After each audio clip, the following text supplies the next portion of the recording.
Good afternoon, my friends. I have the day off because it is my 34th birthday today, and most having to share this weekend with Mother's Day at like every other year, right? But I am going to be having an afternoon tea session. My husband is going to be taking me to a Brazilian steakhouse, so I have been not eating anything yet because I want to get his money worth in meat consumption. We'll see what I gorge myself on, but I will be making some black tea in one of my newer favorite gaiwans. This one is awesome. It's like this pink mother of pearl. It's purple, it's pink, and you can probably see some like blues in there. Let me go ahead and turn on the light and show you guys what I'm going to be using for today's tea session.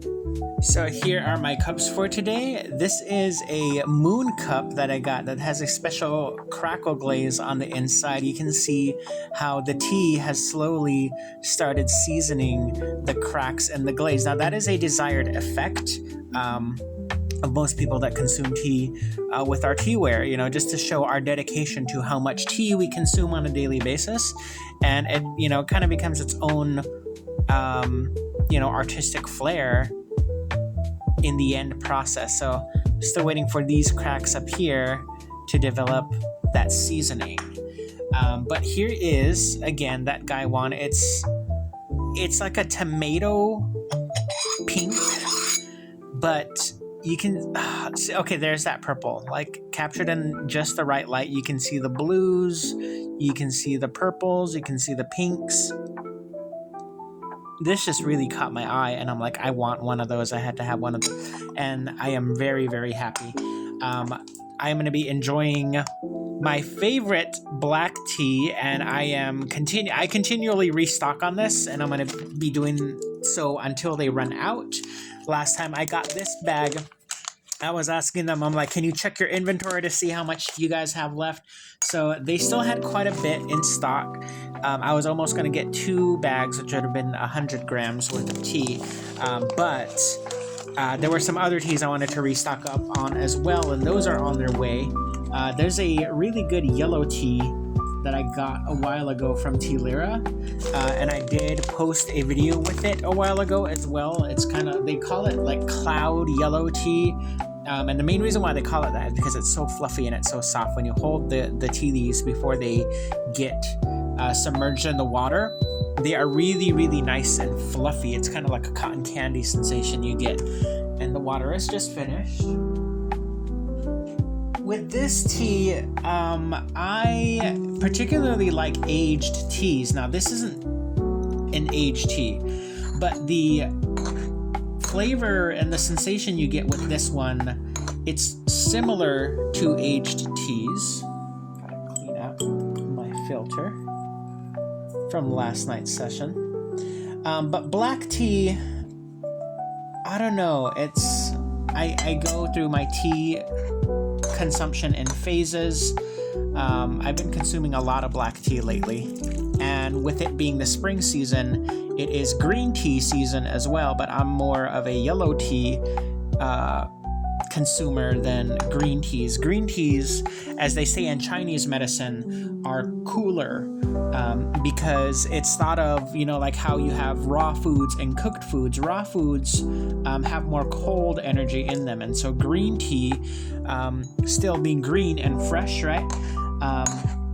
It's a little bit more intense in how your stomach processes the tea liquor. So when you have yellow tea, which is lightly fermented, it looks like a green tea leaf, but it's slightly steamed to allow the leaves to ferment.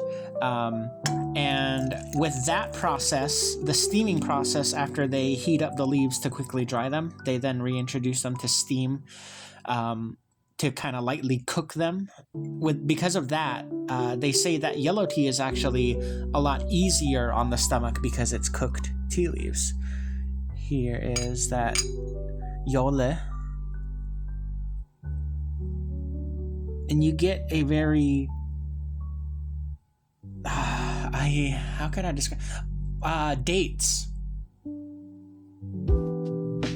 and raisins and cherries, dried cherries. Check out the liquor. You can see how nice and bright that is.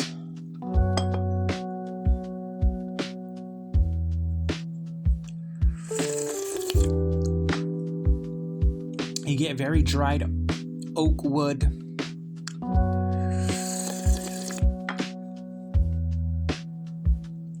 Cranberries and dried cherries. That's what you get with this, with that woody sensation. But not fresh wood. Think of wood that has been like dried and is gray in color now. It's no longer like red or orange in color. It's gray.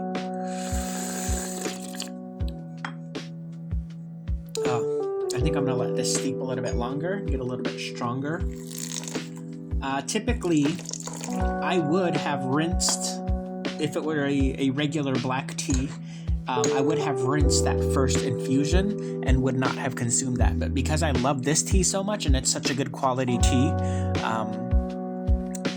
I tend to be more conservative with my rarer, prized collections, you know.